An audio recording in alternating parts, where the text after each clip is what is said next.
Pernahkah Anda merasa harus memilih antara berdiri untuk kebenaran atau mengikuti tekanan dari orang-orang sekitar? Mengapa anak-anak muda seringkali merasa begitu sulit untuk memilih kebenaran ketika dalam tekanan banyak orang? Let's dive deeper into the verse and verse.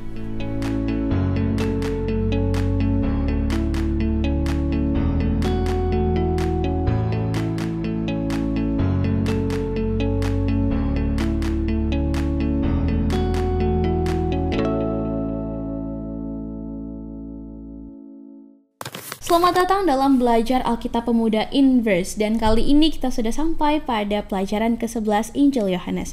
Video diskusi ini adalah pelengkap dari pembelajaran Alkitab Anda.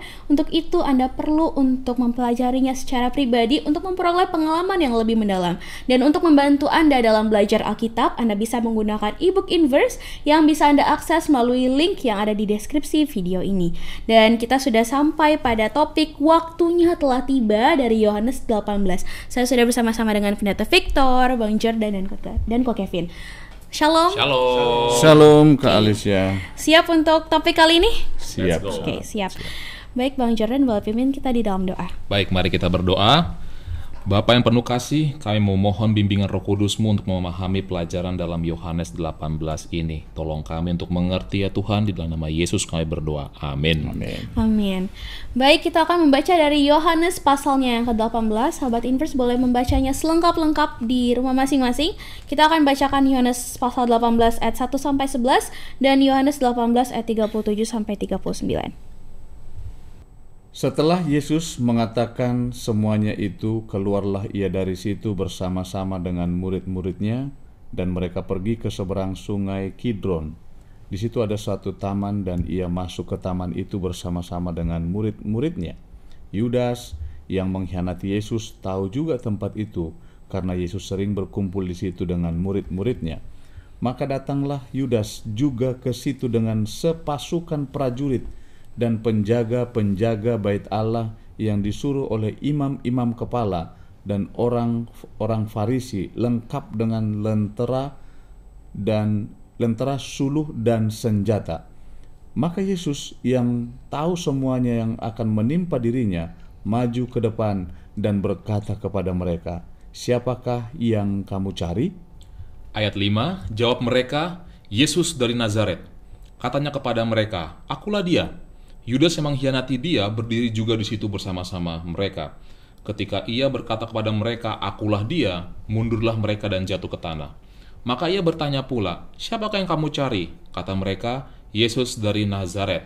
Ayat yang ke-8, jawab Yesus, "Telah kukatakan kepadamu, akulah dia. Jika aku yang kamu cari, biarkanlah mereka ini pergi." Ayat 9, demikian hendaknya supaya genaplah firman yang telah dikatakannya. Dari mereka yang kau serahkan kepadaku, tidak seorang pun yang kubiarkan binasa.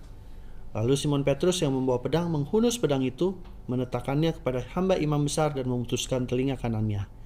Nama hamba itu Malkus. Kata Yesus kepada Petrus, "Sarungkanlah pedangmu itu. Bukankah aku harus minum cawan yang diberikan Bapa kepadaku?" Ayat 37, maka kata Pilatus kepadanya, "Jadi engkau adalah raja?" Jawab Yesus, "Engkau mengatakan bahwa aku adalah raja. Untuk itulah aku lahir dan untuk itulah aku datang ke dalam dunia ini, supaya aku memberi kesaksian tentang kebenaran. Setiap orang yang berasal dari kebenaran mendengarkan suaraku." Kata Pilatus kepadanya, "Apakah kebenaran itu?" Sesudah mengatakan demikian, keluarlah Pilatus lagi mendapatkan orang-orang Yahudi dan berkata kepada mereka, "Aku tidak mendapati kesalahan apapun padanya. Tetapi pada kamu ada kebiasaan bahwa pada Paskah aku membebaskan seorang bagimu. Maukah kamu supaya aku membebaskan raja orang Yahudi bagimu?" Mereka berteriak pula, "Jangan dia, melainkan Barabas." Dan Barabas adalah seorang penyambung. Baik, pekan lalu kita membahas mengenai pesan perpisahan Yesus dan doa Yesus ya. Dan kita sekarang bisa memahami kenapa itu merupakan pesan perpisahan, karena di Yohanes 18 ini dicatat ya bahwa Yesus ditangkap dan terpisah dari murid-muridnya. Pak Pendeta, pada Yohanes 18 ini kita bisa melihat bagaimana reaksi murid-murid Yesus dan Yesus sendiri itu sangat berbeda. Kalau Yesus itu kita bisa lihat reaksinya itu adalah pasrah gitu ya, menyerahkan diri seperti di ayat 5-8. Sedangkan reaksi murid-muridnya bisa tercermin dari Simon Petrus ya, di ayat 10 dia ingin sekali melindungi Yesus kayaknya ya, sampai mengangkat pedangnya. Dan Yesus malah bilang, biarkan murid-murid ini pergi kan, cuman aku yang dicari oleh orang-orang tersebut. Mengapa Yesus berusaha sekali untuk melindungi murid-muridnya tetapi sepertinya tidak berusaha untuk melindungi dirinya sendiri? Apakah perbedaan reaksi Yesus dan para murid ini ada hubungannya dengan doa yang sebelumnya mereka lakukan? Karena kan kita tahu dari Injil lain dicatat sementara Yesus ini berdoa dengan khusyuknya ya, murid-muridnya ini malah tertidur gitu. Baik, kalau kita lihat dan kita sudah tahu bersama-sama waktu Yesus berdoa, salah satu isi doanya waktu di taman itu adalah, kalau boleh ya Bapa, ambillah cawan ini daripadaku.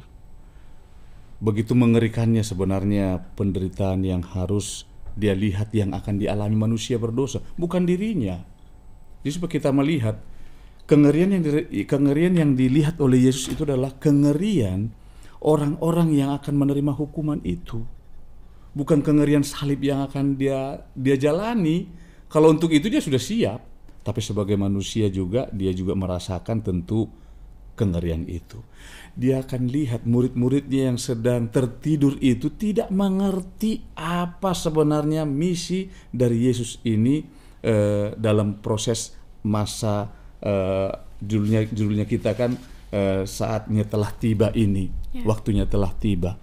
Jadi kenapa Yesus harus mengizinkan murid-muridnya saja supaya pergi? Nah, ini harus tuntas, tidak boleh dihalangi oleh siapapun. Ini misi harus selesai. Nah, pelajaran inverse kita sudah buat kalimat seperti ini. Kalau saya baca ya, dibuat seperti ini. Petrus melakukan tindakan tapi tidak memahami apa yang dia lakukan. Kesetiaannya patut dipuji, tetapi semangatnya sangat keliru. Maksudnya apa? Ada banyak murid-murid ini memang, bahkan termasuk Petrus, tidak paham malam itu adalah malam penentuan apakah misi rencana keselamatan ini akan berjalan, akan selesai atau batal. Murid-murid tidak tahu kalau Yesus juga mengingini memenuhi keinginan murid-murid untuk juga ikut pergi atau ikut menolak ini situasi. Tidak jadi dia disalibkan. Bisakah dia lakukan itu? Bisa. Bolehkah dia pilih untuk tidak ambil jalan itu? Boleh. Pilihan itu ada. Tapi Yesus sudah memang memiliki satu keinginan untuk menyelamatkan murid-muridnya, kita sekarang, orang-orang yang berdosa, supaya memiliki kesempatan untuk selamat hidup kekal di sorga. Nah, jadi yang dilakukan oleh Yesus adalah salah satunya secara pandangan kita ya. Petrus dia tahu ini anak murid ini orang yang paling gagah, paling berani, paling semangat, tapi masih banyak kekeliruan yang dia kurang paham. Itu yang Yesus mau. Yang Yesus inginkan adalah supaya mereka benar-benar bisa menikmati keselamatan yang akan disediakan ini. Amin. Oke, Pak Pendeta. Tadi kan kita sudah seperti yang Pak Pendeta mention bahwa Petrus ini begitu semangat gitu ya membela Yesus gitu ya, tapi memang keliru. Dan kita bisa lihat ya di Yohanes 18 ini tercatat bahwa beberapa jam kemudian dia malah yang menyangkal Yesus. Bang Jordan dan Ko Kevin, menurut Bang Jordan dan Ko Kevin, pelajaran penting apa bagi orang muda dari peristiwa ini? Karena apakah kita tidak boleh terlalu bersemangat, atau mungkin itu sebagai satu hal yang terlalu fanatik kali ya? Apakah demikian? Oke. Apakah kita tidak boleh terlalu semangat atau fanatik? Saya kira mungkin semangat dan fanatik itu hal yang berbeda ya. Kalau fanatik itu kita tahu fanatik ini lebih banyak konotasi ke negatifnya. Ya, kalau fanatik lah, kita nggak usah bahas di sini karena terlalu panjang nanti begitu kan. Ya, kita boleh fanatik, tapi fanatik kepada diri sendiri. Ya, tetapi kenyataannya adalah orang-orang yang konsepnya fanatik ini lebih sering merugikan justru orang lain. Ya, jadi kita tinggalkanlah kata fanatik itu ya. Nah, kita bahas Petrus ini kan tadi pelajaran kita juga bilang semangatnya keliru. Ya, atau terlalu semangat tetapi dia salah menerjemahkan semangatnya ini. Dan ini juga banyak terjadi, ya betul, di anak-anak muda memang banyak terjadi juga, baik di dalam pelayanan, aku pengen melakukan hal ini mungkin karena menggebu-gebu, mungkin karena baru mendengarkan khotbah, ya baru dengar suatu KKR yang sangat luar biasa, kemudian menggebu-gebu seperti itu, tapi tidak terarah sehingga menghasilkan justru kerugian dalam pelayanannya kepada Tuhan. Itu bisa sangat terjadi karena Petrus pun, murid Yesus saja bisa melakukan itu. Tetapi saya kira lebih baik seperti itu dibanding tidak ada semangat sama sekali. Ya, lebih baik seperti itu karena itu masih bisa nanti diperbaiki, diarahkan, ya, dan hasilnya akan menjadi lebih baik. Jadi semangat itu sangat penting, tetapi harus semangat dalam Roh Kudus. Maksudnya adalah semangat tetapi dengan pengertian. Ya, pada saat seorang anak muda memiliki semangat dengan pengertian dalam pelayanan, maka itu akan menciptakan seorang Paulus. Amin. Paulus itu dia semangat, mau ada pedang, badai di depannya, dia semangat, tetapi tetap dalam pengertian gitu, sehingga dia melakukan hal yang benar sepanjang misi perjalanan hidupnya. Amin. Jadi kalau di Amsal 16 ayat 18 itu dikatakan kecongkakan mendahului kehancuran dan tinggi hati mendahului kejatuhan. Nah, kalau kita lihat cerita yang serupa ini sebelumnya, kalau di buku Matius itu diceritakan bahwa waktu ini di Matius 26 ya, waktu Yesus suatu kali berkata kepada murid-muridnya bahwa kamu semua akan terguncang malam ini karena aku. Terus siapa yang duluan ngomong? Petrus bilang, biarpun mereka semua, jadi dia langsung bandingkan dirinya dengan murid yang lain. Dia bilang, biarpun mereka semua tergoncang imannya karena engkau, aku sekali-kali tidak. Lalu Yesus berkata kepadanya, aku berkata kepadamu, sesungguhnya malam ini sebelum ayam berkokok, engkau telah menyangkal aku 3 kali. Nah, ini yang menarik, dikatakan Petrus balas lagi. Kata Yesus kepadanya, sekalipun aku harus mati bersama-sama engkau, aku takkan menyangkal engkau. Dan yang menarik, yang ini seringkali mungkin kita pikir, oh Petrus doang yang kayak gini. Dibilang, semua murid yang lain pun berkata demikian juga. Ya kan? Dan apa yang terjadi dengan semua murid itu pada malam itu? Mereka semua lari. Ya kan? Jadi mungkin sebagai orang muda, kita juga mesti sadar itu. Jangan sampai kita udah tinggi hati dulu, udah merasa diri kita hebat. Terus ternyata ya begitu kejadian melempem, nggak ada hasilnya gitu kan. Lebih baik ya, makanya Yesus bilang ya lebih baik ya orang yang merendahkan hati daripada kalau ya mengganggu diri. Oke, menarik sekali tentang Petrus ini, tapi kita akan move kepada Pilatus sekarang ya. Di Yohanes 18 mencatat bagaimana Yesus dibawa ke hadapan para imam besar dan kemudian Pilatus, dan dalam proses ini Yesus itu tidak diperlakukan secara tidak adil. Bagaimana Yesus merespon ketidakadilan yang dia alami saat itu, dan pelajaran apa yang bisa kita sebagai orang muda ini ambil ya ketika menghadapi situasi di mana ketika kita tidak diperlakukan secara adil atau mungkin kita disalahkan oleh karena sesuatu yang tidak kita buat, pendeta. Oke, jadi ini menjadi isu yang sangat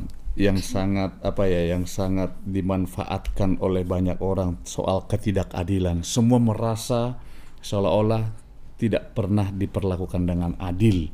Bahkan kita sebagai orang Kristiani, orang yang percaya kepada Yesus pun selalu merasa kita ini tidak diperlakukan dengan adil oleh katakanlah situasi di politik negara, kebijakan di negara. Sering kita kan menganut paham itu, bahkan mengajak rekan-rekan komunitas kelompok kita pasrah dengan keadaan itu. Jadi Yesus mengajarkan kepada kita di hadapan Pilatus. Bahkan Pilatus sendiri sudah katakan bahwa aku tidak menemukan kesalahan dengan orang ini, maksudnya kepada Yesus, tapi Yesus juga tetap harus mengalami hal yang mengerikan itu. Nah, ini menjadi pelajaran bagi kita sebenarnya. Apa yang mau kita lakukan adalah di dunia ini kita tidak akan pernah menemukan keadilan karena sudah ada dosa ya. Jangan kita jadi begini, kadang orang-orang muda ini begitu dia merasa ada ketidakadilan, dia langsung mundur, dia langsung menyerah, dia langsung patah semangat. Supaya kita maunya stabil aja Pak Pendeta. Jadi seolah-olah akan menemukan, tidak akan. Yesus sendiri tidak menemukan itu. Jadi kita harus selalu memiliki satu komitmen di gereja, dalam dunia kerja, di dalam pelayanan kita. Tidak usah kita harus menuntut semua harus menikmati keadilan yang versi kita. Tidak akan ketemu. Kita akan kecewa kalau kita selalu mempertahankan keadaan. Kita akan merasa kita diasingkan. Yesus terima itu semua kepada dirinya, supaya ini menjadi teladan bagi kita. Karena kita akan menghadapi hal-hal yang sama seperti itu ketika kita memilih menjadi murid Yesus. Ini sebenarnya persiapan untuk kita. Jangan kita seolah-olah sedikit saja sudah langsung marah, langsung melawan, langsung memberontak.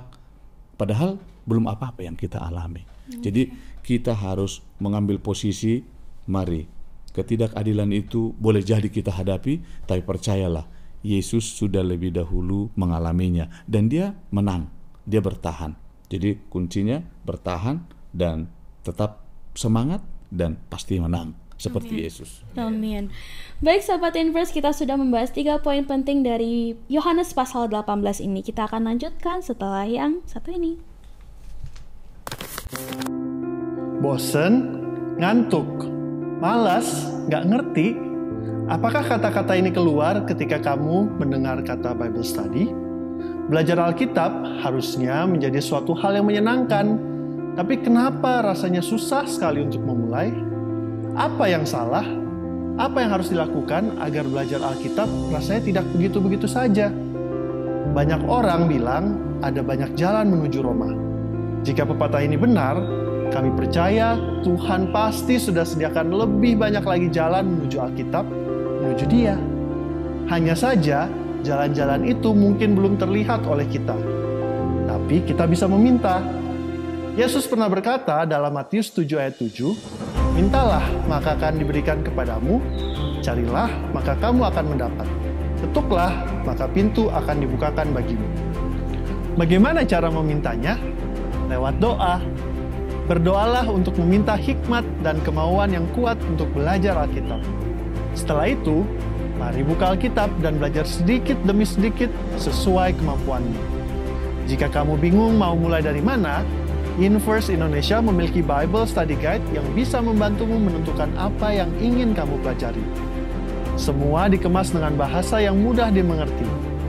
Inverse juga berusaha keep in touch untuk menemani kamu belajar Alkitab. Ada sosial media, diskusi melalui podcast. Semua dilakukan untuk mengingatkan kamu bahwa kamu tidak sendiri. Bahwa kita sama-sama bertumbuh dalam Tuhan, kita belajar bersama-sama, kerja bersama-sama untuk Tuhan. Dan kalau suatu saat kamu kembali merasa jenuh atau buntu, selalu ingat, ada banyak jalan menuju Roma. Ada banyak cara untuk belajar Alkitab dengan menyenangkan, dan kami harap Inverse adalah salah satunya. Open your heart dan open your Bible. Let us dive deeper into the verse. Inverse.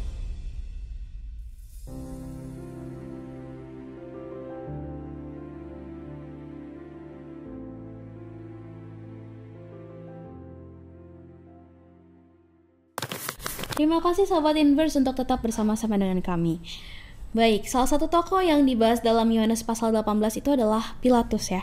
Dan bagaimana ia akhirnya menyerah pada tuntutan orang-orang banyak daripada mengikuti keyakinan hatinya ya. Dan hal ini seringkali juga terjadi dalam kehidupan kita sebagai orang muda. Kita seringkali menyerah pada tuntutan pertemanan atau juga society, lingkungan ya, daripada keyakinan kita kepada kebenaran yang kita miliki. Mengapa demikian? Menurut Ko Kevin, Bang Jordan, dan Pendeta, apa yang harus dilakukan agar kita tidak seperti Pilatus? Oke, jadi Pilatus itu sebenarnya punya kesempatan untuk percaya kepada Yesus, ya kan? Di dalam interaksi dengan Yesus itu, kalau di pelajaran kita ada beberapa tahap di situ dikatakan, tapi dia memiliki kesempatan untuk actually mengenal Yesus yang adalah kebenaran itu. Tapi sayangnya dia tidak menghargai kebenaran itu lebih daripada dia menghargai posisinya sendiri, ya kan, jabatannya dia. Menurut dia kalau dia lakukan apa yang benar, karir politiknya tuh bisa aja berakhir, ya kan. Ini bisa jadi karir suicide lah bisa dibilang. Jadi ya dia tidak hargai itu, dan ketika dia lakukan itu, ya dia kehilangan kesempatan itu untuk selama-lamanya ya. Jadi mungkin buat kita ya itu adalah suatu pelajaran juga. Ketika kita memperoleh kebenaran, apakah kita akan menghargai itu? Apa yang akan kita gunakan dengan kebenaran yang kita miliki? Apakah itu akan menjadi pegangan kita, atau kita lepaskan itu, kita gadaikan itu, demi sesuatu yang sementara yang lebih value-nya lebih rendah sebenarnya. Kita nggak value itu lebih tinggi berarti ya daripada pekerjaan kita gitu ya. Seharusnya begitu.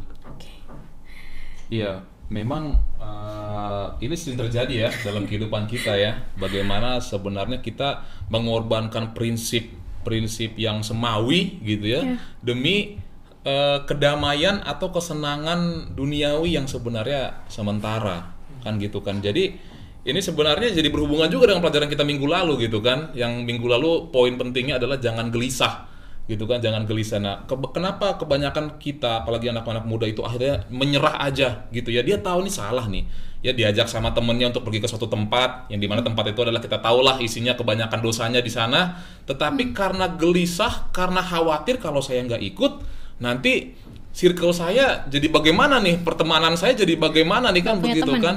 Akhirnya ya udahlah, saya korbankanlah, nggak apa-apalah pergi ke sana, dan akhirnya jadi ikut-ikutan dengan mereka kan gitu kan. Jadi itulah pentingnya, memang tadi seperti Kevin katakan, pentingnya fondasi kebenaran itu dulu ya. Sebelum kita pergi keluar, pastikan dulu ini kita bertumbuh dalam fondasi kebenaran yang kuat gitu, karena itu sangat membantu pada saat kita pergi menghadapi dunia, kita dihadapkan dengan pilihan-pilihan yang sulit. Nah, itu kita akan memudahkan kita untuk memilih apakah saya mau terima ajakan itu yang tidak baik itu, atau saya memilih oke, nggak apa-apa, saya nggak ikut, walaupun mungkin konsekuensinya adalah hal yang tidak enak dalam hidup kita. Dan pada saat kita ketemu dengan pilihan seperti itu, mungkin nggak seperti Pilatus ya. Kalau Pilatus sudah jelas, orang Farisi bilang kalau kamu tidak menyalibkan dia, kamu akan kehilangan jabatan ya, kira-kira begitulah singkatnya begitu kan. Tapi dalam kehidupan kita ini kadang-kadang sebenarnya resikonya receh-receh aja sebenarnya, yang nggak ditemenin lah, ya sebenarnya nggak terlalu berat banget, tapi di situ saja sudah banyak kita jatuh gitu. Apalagi kalau sudah dihadapkan dengan resiko yang jauh lebih mematikan, mungkin ya udah auto nyerah mungkin ya. Jadi itulah makanya tadi saya bilang pentingnya fondasi kebenaran dalam hidup kita. Amin. Oke, jadi saya baca kembali dari pelajaran kita ini seperti ini. Kalimatnya sangat menyentuh sekali bagi saya ini. Pilatus memiliki keinginan untuk mengetahui kebenaran. Pikirannya bingung. Dia dengan antusias meresapi kata-kata juru selamat dan hatinya tersentuh dengan kerinduan besar untuk mengetahui apa sebenarnya kebenaran itu dan bagaimana dia bisa memperolehnya. Saya hanya mau lihat dari sisi ini, Kak Alicia. Adakah orang karena jabatan akhirnya dia binasa? Saya hanya melihat begini, sekiranya Pilatus bukan seorang gubernur, penguasa di situ, pasti dia tidak akan mengambil jalan resiko untuk mengkhianati hati nuraninya. Ada banyak orang muda kehilangan keselamatan, kehilangan kesempatan mengenal Yesus karena godaan-godaan dan kenikmatan dunia. Itu sebabnya pilihannya adalah pendidikanmu, pekerjaanmu, pasanganmu, teman-temanmu, jabatanmu. Itu harus membawamu kepada keselamatan. Amin. Bukan untuk kebinasaan. Sering kita meminta kepada Tuhan, Tuhan kasih saya jabatan, kasih saya ini, kasih saya rumah, kasih saya ini, saya minta ini. Tuhan bisa saja lihat, boleh jadi karena jabatan ini kamu nanti akan binasa, anakku. Jadi orang-orang muda, anak-anak muda, sahabat-sahabat orang muda, perhatikan ini Pilatus. Pilatus ada kesempatan untuk mengenal kebenaran, untuk mendapatkan keselamatan. Tapi itu dia lepaskan. Karena apa? Karena sebagai seorang pejabat negara. Kita tidak membenci pejabat ya, tidak. Tapi gunakanlah jabatan itu untuk membawamu, menuntunmu kepada keselamatan. Amin. Oke, dan dari pilihan Pilatus ini ya, kita bisa melihat akhirnya orang banyak ini akan memilih Barabas ya.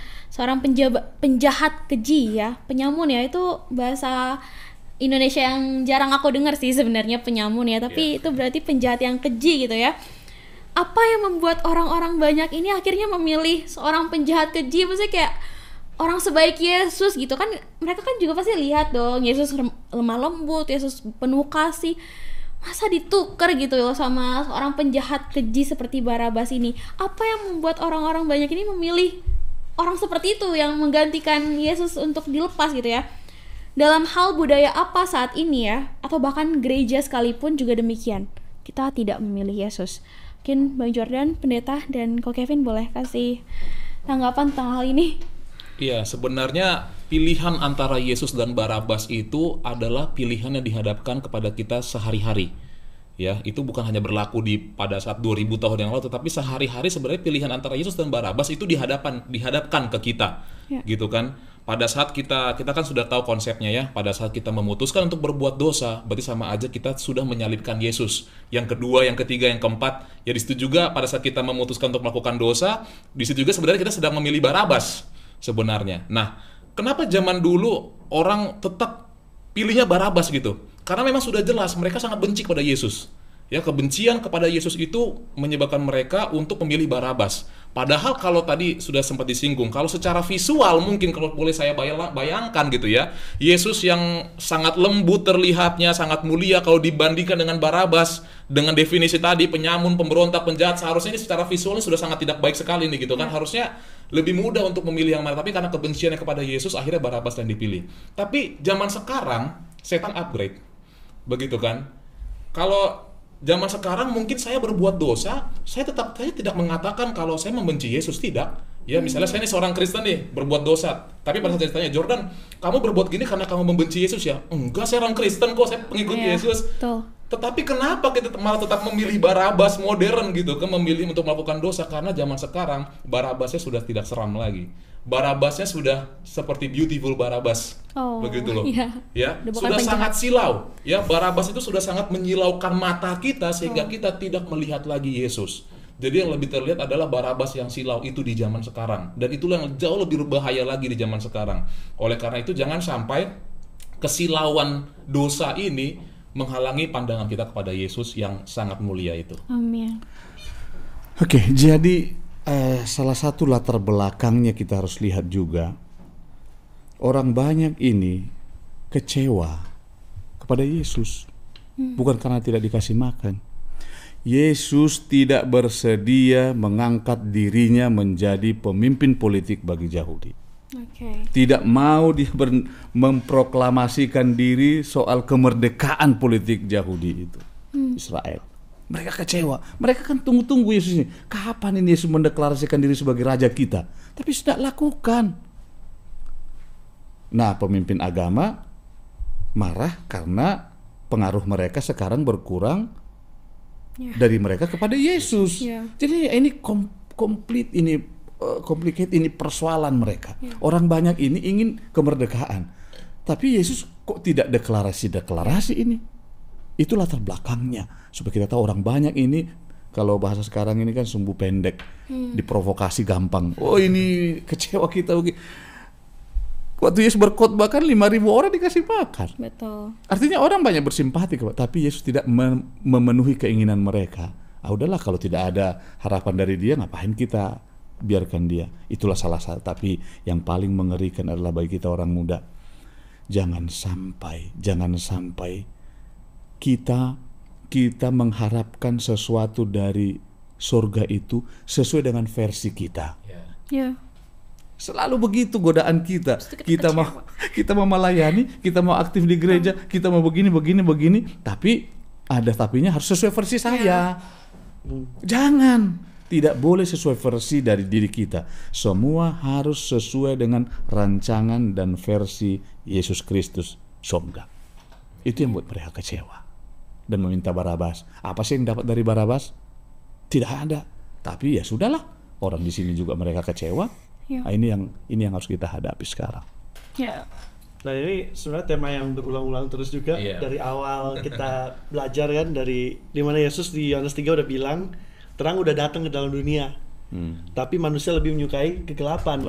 Kenapa? Karena perbuatan mereka jahat. Jadi basically dari hati yang jahat, ya otomatis dia bilang ada ungkapan bahwa like attracts like gitu. Hal yang serupa akan tertarik dengan hal yang serupa juga. Nggak mungkin kalau orang-orang ini orang-orang baik. Kalau kita orang-orang baik, tidak mungkin kita akan mau pilih Barabas yang pembunuh, yang adalah sebuah gambaran dari setan sendiri gitu kan. Pasti orang yang baik akan memilih yang baik, akan memilih yang terang, akan memilih yang benar. Tapi karena perbuatan jahat, ya mereka memilih Barabas. Jadi mungkin untuk kita refleksikan ya, apakah hati kita itu jahat atau apakah hati kita itu baik gitu. Kalau hati kita jahat, ya minta Tuhan Yesus untuk berikan kita hati yang baru, supaya janganlah kita jadi seperti orang-orang zaman dulu yang menolak Yesus, menerima Barabas. Amin. Kekecewaan, hati yang jahat, hati yang tidak dekat kepada Tuhan, biar itu semua kita boleh keluarkan itu ya. Kita kembalikan lagi kepada Tuhan, biar Tuhan yang boleh menolong hati kita untuk boleh berubah dan boleh memilih Yesus setiap saat dimanapun kita pergi ya. Kita sudah sampai pada akhir diskusi episode ke-11 Injil Yohanes, waktunya telah tiba.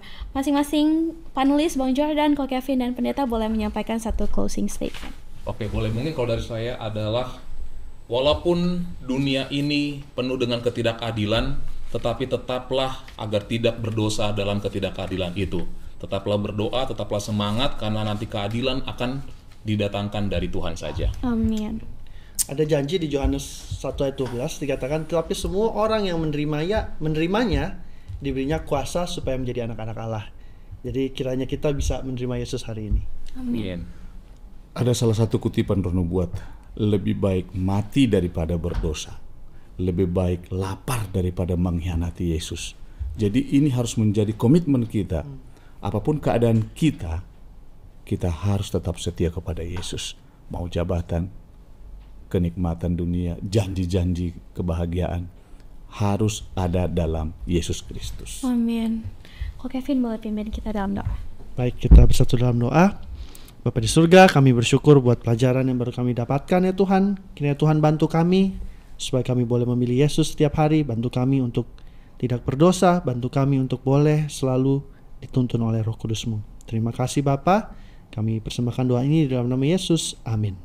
Amin. Terima kasih banyak Pendeta Victor, Bang Terima kasih, Jordan, Kak dan Alicia. Terima kasih. Kevin, serta seluruh sahabat Inverse yang telah bergabung bersama kami pada diskusi kali ini. Kiranya Tuhan boleh menolong kita semua untuk boleh berani memilih Yesus dan kebenarannya. Sampai jumpa. Tuhan Yesus memberkati. And remember to always dive deeper into the verse. Inverse.